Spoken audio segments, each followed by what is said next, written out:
లడఖ్ రాష్ట్ర హోదా కోసం పోరాడుతున్న కార్యకర్త సోనం వాంగ్చుక్ ను పోలీసులు అరెస్ట్ చేశారు. రెచ్చగొట్టే ప్రకటనలతో లేహ్ ఘర్షణలకు కారణమయ్యాడని సోనం వాంగ్చుక్ పై ఆరోపణలున్నాయి. అలాగే విదేశాల నుంచి నిబంధనలకు విరుద్ధంగా నిధులు పొందినట్లు ఆరోపిస్తోంది కేంద్ర హోంమంత్రిత్వ శాఖ. వాంగ్చుక్ కు చెందిన students educational and cultural movement of Ladakh FCRA నిబంధనలు ఉల్లంఘించిందని కేసు నమోదు చేశారు అధికారులు. మరోవైపు తమ సంస్థ ఎలాంటి నిబంధనలు ఉల్లంఘించలేదని చెప్పారు సోనం వాంగ్చుక్. తాము అందించిన సేవలకే విదేశాలు పేమెంట్ చేశాయని తెలిపారు. దీనికి సంబంధించిన ఐటీ ట్యాక్స్ కూడా చెల్లించినట్లు చెప్పారు వాంగ్చుక్. మరోవైపు లడఖ్ రాష్ట్ర హోదా కోసం 3 రోజులుగా ఆందోళనలు ఉద్రిక్తంగా జరుగుతున్నాయి. 2 రోజుల క్రితం జరిగిన అల్లర్లలో 4 మరణించగా పలువురికి గాయాలయ్యాయి. యువత పెద్ద ఎత్తున రోడ్లపైకి వచ్చి ప్రభుత్వ కార్యాలయాలు, వాహనాలు ధ్వంసం చేశాయి. అలాగే బీజేపీ పార్టీ ఆఫీస్కు నిప్పు పెట్టారు.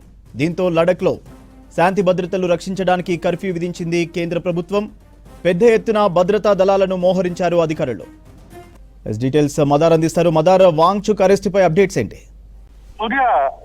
2 వారాలుగా నిరాహార దీక్ష చేస్తున్నారు. లడఖ్ కి రాష్ట్ర హోదా కల్పించాలి, అలాగే ఆర్టికల్ 6 లో చేర్చాలంటూ కూడా ఆయన ఆందోళన చేస్తా ఉన్నారు. అట్లాంటి సోనం వాంగ్చుక్ ని ఈ రోజు పోలీసులు అరెస్ట్ చేశారు. కీలకంగా 2 రోజుల క్రితం జరిగినటువంటి ఆయన చేసినటువంటి ప్రకటనలే నిన్న లదాఖ్ లో అల్లర్లకు కారణమైంది. జెన్జెడ్ పేరుతోటి యువత భారీ సంఖ్యలో బయటకు వచ్చి రాష్ట్ర హోదా కోసం అక్కడ ఆందోళన కార్యక్రమాలు, నిరసన ప్రదర్శనలు చేపట్టారు. దానిలో భాగంగానే ప్రభుత్వ కార్యాలయాలు, అలాగే బీజేపీ పార్టీకి సంబంధించినటువంటి కార్యాలయాల పైన దాడులు అనేది కూడా పాల్పడ్డారు. వీటన్నిటికీ 2 రోజుల క్రితం సోనం వాంగ్చుక్ చేసినటువంటి ప్రకటనే కారణము అంటూ కూడా నిన్న కేంద్ర హోంశాఖ ఒక ప్రకటన విడుదల చేసింది. ఈ నేపథ్యంలోనే గత కొద్ది రోజులుగా జరుగుతున్నటువంటి ఆందోళనలో 4 మరణించారు, సుమారు 90 మందికి పైగా గాయపడ్డారు. ఈ నేపథ్యంలోనే పోలీసులు సోనం వాంగ్చుక్ ని అదుపులోకి తీసుకున్నారు. రాష్ట్ర హోదా కోసం గత కొంతకాలంగా కూడా అక్కడ ఆందోళన జరుగుతున్నాయి. ఎప్పుడైతే కేంద్ర పాలిత ప్రాంతంగా లదాఖ్ ని ప్రకటించారో అప్పటి నుంచి కూడా సుమారు 3 ఏళ్ల నుంచి కూడా ఆందోళనలు కొనసాగుతున్నాయి. కేంద్ర ప్రభుత్వానికి సంబంధించినటువంటి కార్యాలయం కావచ్చు, లేకపోతే గత చాలా రోజుల నుంచి కూడా అక్కడ నిరసన ప్రదర్శనలు రోజు కూడా జరిగినటువంటి సిచ్యువేషన్ చూసాం. చాలా రోజుల పాటు అక్కడ ఇంటర్నెట్ సేవలను కూడా నిలిపివేసి అక్కడ ఉన్నటువంటి ఆందోళనకారుల్ని అదుపులోకి తీసుకొచ్చేటువంటి ప్రయత్నాలు కూడా చాలా వరకు జరిగాయి.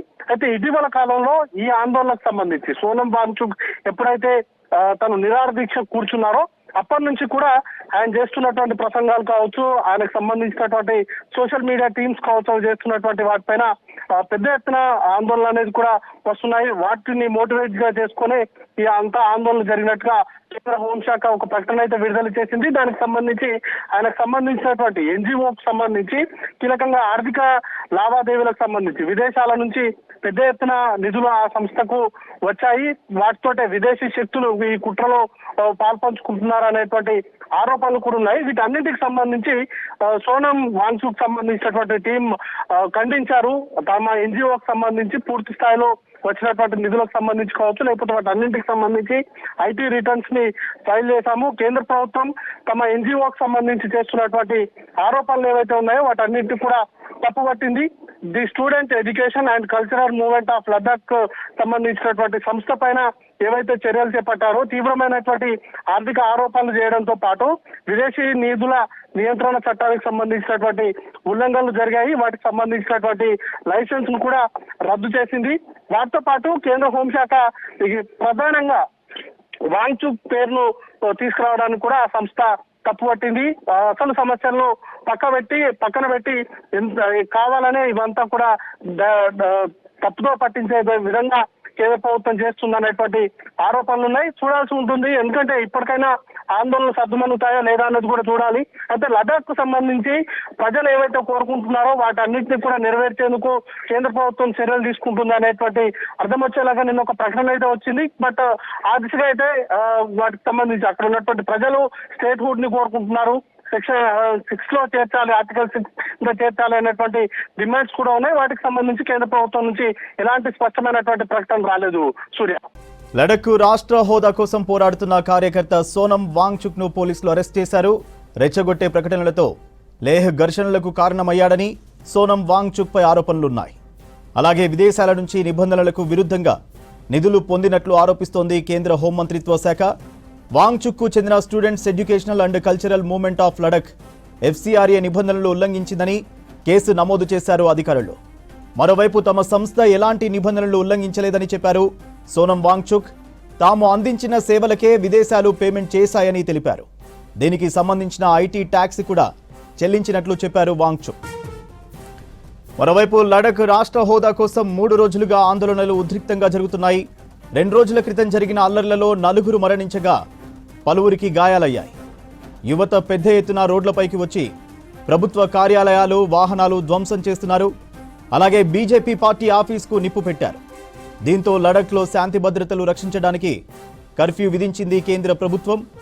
పెద్ద ఎత్తున భద్రతా దళాలను మోహరించారు అధికారులు.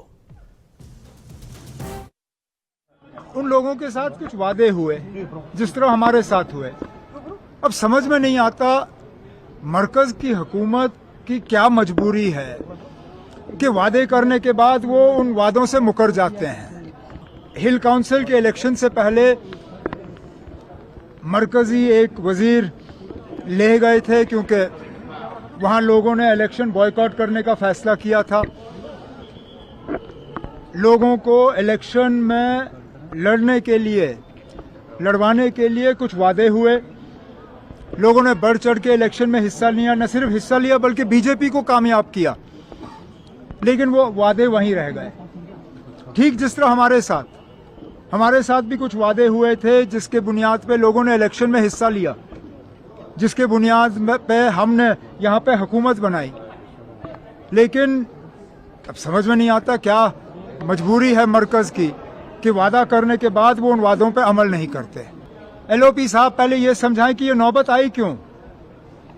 LOP साहब को बहाने ढूंढने की बड़ी आदत है और जहां कसूर उनका होता है वहां किसी और को कसूरवार ठहराने की कोशिश करते हैं। मैं लद्दाख का LG नहीं हूं, लद्दाख की सिक्योरिटी मेरी जिम्मेदारी नहीं है, ना मैंने कहीं पे लद्दाख के वायलेंस को जस्टिफाई किया। वो जस्टिफाई करें ना कि लद्दाख के साथ जो वादे किए गए उन पे अमल क्यों नहीं हुआ, जो हमारे साथ वादे किए गए उन पे अमल क्यों नहीं हुआ। आखिरकार क्या मजबूरी है बीजेपी की?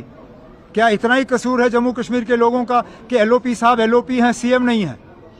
क्या हमारे स्टेटहुड बनने के लिए या स्टेटहुड हासिल करने के लिए LOP साहब को CM बनना पड़ेगा?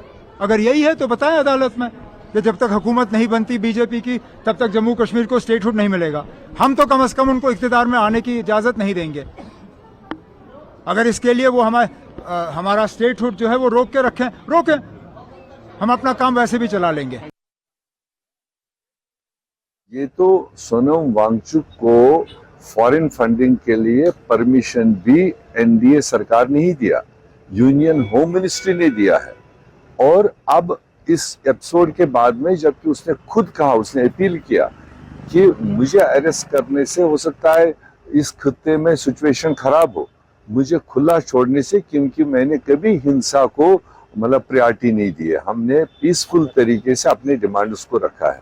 अब ऐसे में चट भी मेरी और पट भी मेरी। यूटी बनने के बाद उनके लेफ्टिनेंट गवर्नर्स ने, दिल्ली के आकाओं ने, पूरे हिंदुस्तान भर के लोग वहाँ भर लिए हैं। जो उनकी ज़मीन है उस पर कब्जा कर रहे हैं, जो उनके मतलब वहाँ पर कल्चरली जो उनकी एक प्रोटेक्शन थी उसमें इरोजन हो रहा है, उसको लेकर पूरा लद्दाख इस वक्त यूनाइट है। ये है कि उन्होंने उसको अरेस्ट किया है। मेरे हिसाब से वो भी अनवांटेड है। वो मतलब स्टेप उठाने की ज़रूरत नहीं थी कि वो मोस्ट रेस्पेक्टेबल आदमी है, वो गांधीयन सोच का आदमी रहा है। उसने हज़ारों किलोमीटर पैदल यात्राएं की है, कभी किसी को तकलीफ नहीं दिया, किसी से कोई सहायता नहीं दी है, मगर सिर्फ लद्दाख के हित के लिए उसने अपने आप को डेडिकेट किया।